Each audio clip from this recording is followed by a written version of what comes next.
아이델베르크 교리문답 129문항 2강 우리 죄와 비참함에 대하여 공부하겠습니다. 아이델베르크 교리문답은 기독교 신앙 체계를 세우는데 너무너무 중요하고 뼈대가 됩니다. 오늘은 두 번째 강론이 되겠습니다. 2주일 3에서 5 문항이 되겠습니다. 우리 죄와 비참함. 질문을 듣고 또 오는 생각이 어떤 생각이 듭니까? 우리는 죄인인가? 죄인인가? 우리는 비참한 삶을 살고 있는가? 죄는 어떻게 시작되었는가? 하나님이 말씀하시는 죄의 기준은 무엇인가? 우리는 또 하나님의 말씀을 지킬 수가 있나? 우리가 갖고 있는 죄에 대한 느낌이라든지 태도는 무엇인가? 세상 사람들은 죄의 비참함을 잘 알고 있는가?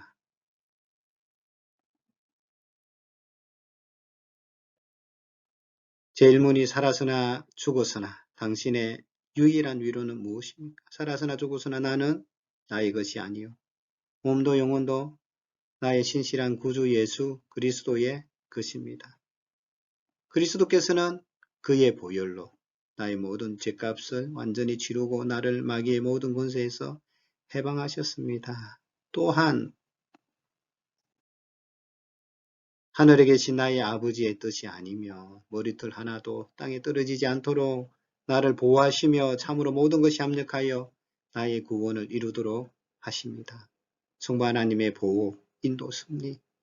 그러함으로 그의 성령으로 그분은 나에게 영생을 확신시켜 주시고 이제부터는 마음을 다하여 즐거이 그리고 신속히 그를 위하여 살도록 하십니다. 성령 하나님의 영생 확신, 삶에서 능력 주심. 제2문 이러한 위로 가운데 복된 인생으로 살고 죽기 위해서 당신은 무엇을 알아야 합니까? 첫째 주제입니다. 나의 죄와 비참함이 얼마나 큰가를 알아야 됩니다. 둘째 큰 주제, 나의 모든 죄와 비참함으로부터 어떻게 구원을 받는가? 셋째, 그러한 구원을 주신 하나님께 어떻게 감사를 드려야 하는가를 알아야 합니다. 로마서 3장 10절 기록된 바 의인은 없나니 하나도 없으며 3장 20절 그러므로 율법의 행위로 그의 앞에서 의롭다 하심을 얻을 육체가 없나니 율법으로는 죄를 깨달음이니라. 7장 7절 그런즉 우리가 무슨 말을 하리요 율법이 죄냐 그럴 수 없느니라. 율법으로 말미암지 않고는 내가 죄를 알지 못하였으니 곧 율법이 탐내지 말라 하지 아니하였더라면 내가 탐심을 알지 못하였으리라. 죄란 여러분 무엇이라 생각합니까? 죄는 하나님 말씀에 하라 적극적인 명령이 있어요. 하지 말라 라는 소극적인 명령이 있습니다. 하나님의 율법을 어기는 그 자체가 죄입니다. 율법에는 하나님의 품성, 뜻, 의지가 들어있습니다. 하마르티아 헬라어로 화살이 하나님이 정하신 표적을 맞추지 못하고 빗나가는 것이죠. 우리는 하나님이 정하신 표적에 정확하게 맞춰야 되지요. 그것이 의고 그것이 선이라는 겁니다. 죄가 어떻게 시작되었습니까?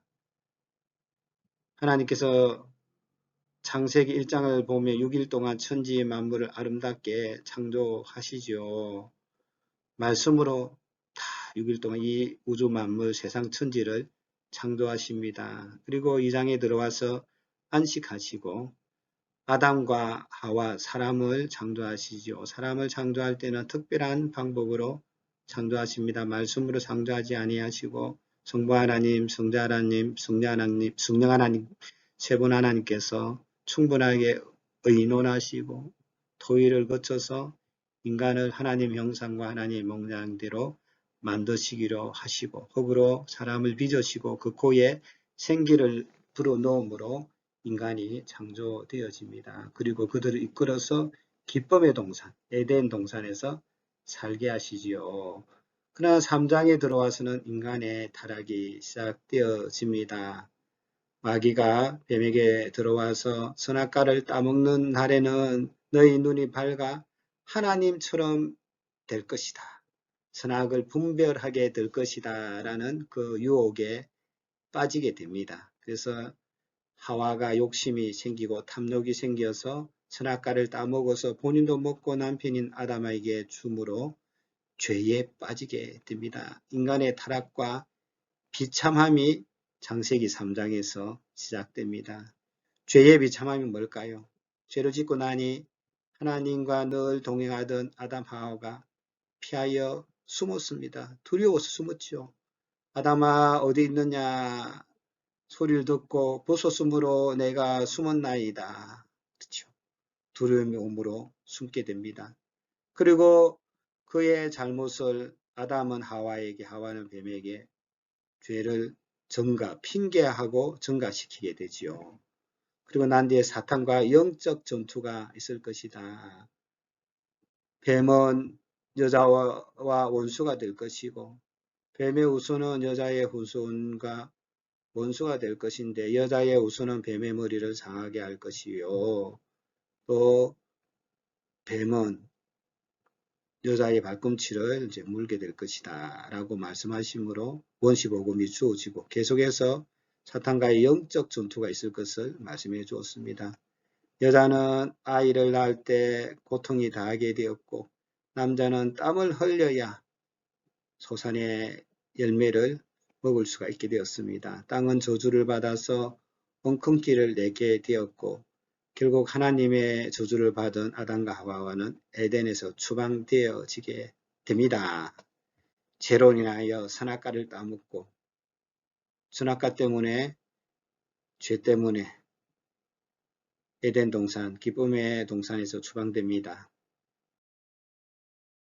타락 후 인간의 비참함이 시작되어지요. 타락 전에 완벽한 에덴 동산의 생활이었지요. 하나님의 인도와 보호 속에 말씀에 순종하며 행복한 삶을 살았습니다. 부족함이 없었습니다. 갈등이나 고생이나 비참함이 없는 즐거운 동산에서 하나님과 동행하며 기쁨을 누렸지요. 악의 개념이 없고 하나님과 하나 되어 동행하는 삶. 죄짓고 난 뒤에는 어떻게 되었습니까? 하나님의 관계가 파괴되었죠. 피하고 두려운 관계.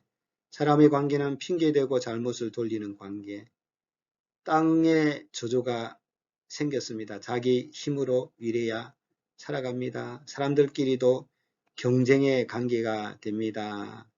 약육강식, 적자 생존, 강한 자만 살아남게 되어지죠. 영적 사탄과 전투하게 되었고 최적의 장소인 에덴 동산에서 추방되었습니다. 선악과를 먹고 타락한 인간의 자의식은 많은 변화를 가져왔습니다. 사탄이 그렇게 유혹합니다. 너희가 그것을 먹는 날에는 너희 눈이 밝아서 하나님과 같이 되어 선악을 알 줄 하나님이 아심이라. 하나님과 같이 되어 선악을 알 줄을 하나님이 아심이니라. 하나님이 창세기 3장 22절 보면 여호와 하나님이 이르시되 보라 이 사람이 선악을 아는 일에 우리 중 하나같이 되었으니 그가 그의 손을 들어 생명나무 열매도 따먹고 영생할까 노라 하시고. 제 3문항이 되겠습니다. 당신의 죄와 비참함은 어디에서 압니까? 하나님의 율법에서, 말씀에서 나의 죄와 비참함을 압니다.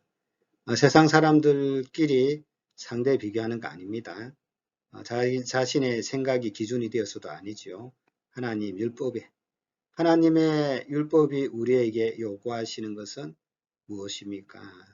그리스도는 마태복음 22장에서 이렇게 요약하여 가르치십니다. 내 마음을 다하고 목숨을 다하고 뜻을 다하여 주 너의 하나님을 사랑하라 하셨으니 이것이 크고 첫째 되는 계명이요 둘째는 그와 같으니 내 이웃을 내 몸과 같이 사랑하라 하셨으니 이 두 계명이 온 율법과 선지자의 강령이니라. 마태복음 1장 21절 죄와 비참함 때문에 아들을 낳으리니 이름을 예수라 하라. 이는 그가 자기 백성을 그들의 죄에서 구원할 자이심이라 하니라. 히브리서 7장 25절이죠. 우리에게 요구하시는 것이 무엇일까요? 그러므로 자기를 힘입어 하나님께 나아가는 자들을 온전히 구원하실 수 있으니 이는 그가 항상 살아계셔서 그들을 위하여 간구하심이라. 제 의문입니다. 당신은 이 모든 것을 온전히 지킬 수가 있습니까? 아닙니다. 나에게는 본성적으로 하나님과 이웃을 미워하는 성향이 있습니다. 로마서 3장 10절 율법을 못 지키지요. 기록된 바 의인은 없나니 하나도 없으며. 예레미야 17장 9절 심히 부패한 것이 무엇일까요? 만물보다 거짓되고 심히 부패한 것은 마음이라 누가 능히 이를 알리요마는. 타락한 인간의 심성은 그렇게 부패해졌다는 거죠. 하나님 앞에서 죄의 비참함을 깨달은 자들의 반응입니다. 이사야 선지자지요. 그때 내가 말하되 하로다 나여 망하게 되었도다. 나는 입술이 부정한 사람이요 나는 입술이 부정한 백성 중에 거주하면서 만군의 여호와이신 왕을 배웠음이로다 하였더라. 시몬 베드로가 이를 보고 예수님의 무릎 앞에 엎드려 이르되 주여 나를 떠나소서 나는 죄인이로소이다 하니. 성경에서 말하는 비참함입니다. 우리 인간들끼리 서로 비교하는 그런 비참함 이런 거 아니에요. 성경에서 가르치는 우리의 비참함이라는 것은 우리 존재 자체가 비참하게 되었다는 거죠. 처음에 창조된 우리 아담과 하와 인간은 아주 행복한 그런 존재로 지음을 받았습니다. 이 비참함은 다른 나라로 쫓겨나서 사는 사람이 겪는 것과 마찬가지죠. 에덴 동산에서 추방됨으로 신라곤의 삶이 시작됩니다. 사람은 원래 하나님의 동산에서 하나님과 함께 살도록 지음을 받았는데 거기에서 쫓겨났고 거기에 들어가지 못하도록 하나님께서 막으셨습니다. 두루도는 하염금과 그룹들로 죄를 지은 결과로 낙원에서 쫓겨났고 지금은 어두운 가운데서 방황하고 사는 거지요. 광야 같은 나그네 인생길을 걷는 그런 비참함이 우리에게 주어졌습니다.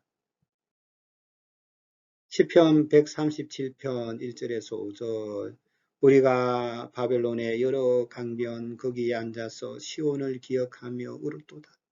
그 중에 버드나무에 우리가 우리의 수금을 걸었나니 이는 우리를 사로잡은 자가 거기서 우리에게 노래를 청하며 우리를 항폐하게 한 자가 기쁨을 청하고 자기들을 위하여 시온의 노래 중 하나를 노래하라 함이로다. 우리가 이방 땅에서 어찌 여호와의 노래를 부를까? 예루살렘아 내가 너를 잊을진대 내 오른손이 그의 제주를 잊을지로다. 내가 예루살렘을 기억하지 아니하거나 내가 가장 즐거워하는 것보다 더 즐거워하지 아니할진대 내 혀가 내 입 천장에 붙을지로다. 예.